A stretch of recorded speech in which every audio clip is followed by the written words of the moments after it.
ഇപ്പോൾ നമ്മളോട് ചേരുന്നത് ഈ ഇടവകയിലെ വിശ്വാസ പരിശീലനത്തിന്റെ പ്രധാന അധ്യാപകൻ ശ്രീ ജോസ് ചക്കാനിക്കുന്നസാണ്. ഇവിടെയാണല്ലോ നമ്മുടെ ജിൻസച്ചൻ വിശ്വാസ പരിശീലനം നടത്തിയത്. അപ്പോൾ ആ പരിശീലന കാലഘട്ടത്തിൽ നമ്മുടെ ജിൻസച്ചനെ കുറിച്ച് സാറിന്റെ അഭിപ്രായങ്ങൾ നമുക്ക് കേൾക്കാം. സാറേ, ജിൻസച്ചനെ കുറിച്ച് സാറിന്റെ ഓർമ്മയിലുള്ള കാര്യങ്ങൾ ഒന്ന് പങ്കുവയ്ക്കാവും. ഇതിനെക്കുറിച്ച് പറയുമ്പോൾ വളരെ പുറകോട്ടുള്ള ഒരു ഓർമ്മയാണ് എനിക്ക് വരിക. കാരണം ഷിൻസച്ചന്റെ പിതാവിനെ, അതായത് ബാബുവിനെ ഞാൻ സൺഡേ സ്കൂളിൽ പഠിപ്പിച്ചിട്ടുണ്ട്. അപ്പോൾ അന്ന് മുതൽ അറിയാവുന്ന ആ കുടുംബ ബന്ധമാണ് ശരിക്കും ഈ കുടിൽക്കാരുമായിട്ടുള്ളത്. അപ്പോൾ ഷിൻസച്ചൻ ചെറുപ്പമായിരിക്കുമ്പോൾ തന്നെ എനിക്ക് നന്നായിട്ടറിയാം. നല്ല രീതിയിൽ വിശ്വാസ പരിശീലനം നടത്തി വളരെ അനുസരണയോടെ ക്ലാസ്സിലായിരുന്നയാളാണ്. അതോടൊപ്പം തന്നെ അൾത്താര ശുശ്രൂഷയായിട്ട് ശുശ്രൂഷ ചെയ്തിട്ടുണ്ട്. ആ കാര്യങ്ങളെല്ലാം ഓർക്കുന്നു. സെമിനാരിയിൽ പോകണം എന്നുള്ള ആഗ്രഹം പറഞ്ഞപ്പോൾ അന്ന് ഞാൻ ഹെഡ് മാസ്റ്റർ ആയിരുന്നു.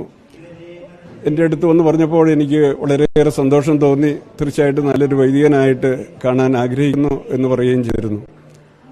അവധിക്കാലത്തൊക്കെ തിരിച്ചു വരുമ്പോൾ എപ്പോഴും സൺഡേ സ്കൂളിനോടൊപ്പമായിരിക്കാൻ വേണ്ടി അച്ഛൻ വളരെയേറെ ആഗ്രഹിച്ചിരുന്നു. അച്ഛനത് പിന്നീട് ഒരിക്കൽ പറയുകയുണ്ടായി. അച്ഛൻ അതിന് ശേഷം പറയുകയുണ്ടായി, പഠനകാലത്ത് ദേവാലയത്തോടനുബന്ധിച്ച് ദേവാലയത്തിൽ വരുമ്പോൾ ക്ലാസ്സുകളിലേക്ക് പറഞ്ഞയക്കുമ്പോൾ വളരെ സന്തോഷത്തോടെ ക്ലാസ്സുകളിലേക്ക് പോവുകയും കുട്ടികൾക്ക് വിശ്വാസ പരിശീലന രംഗത്ത് വലിയൊരു മാതൃകയായിക്കൊണ്ട് ഇങ്ങനെ ആയിരിക്കണം അച്ഛന്മാർ എന്നുള്ള രീതിയിൽ കാര്യങ്ങൾ വളരെ ഭംഗിയായിട്ട് അവതരിപ്പിക്കുകയും ചെയ്യുന്ന, നന്നായിട്ട് ജീവിക്കുകയും ചെയ്യുന്ന ജീവിത മാതൃകയായിരുന്നു ബഹുമാനപ്പെട്ട ഷിൻസച്ചൻ എന്നുള്ള കാര്യം വളരെ അഭിമാനത്തോടും സന്തോഷത്തോടും കൂടി അവസരത്തിൽ ഓർക്കുകയാണ്.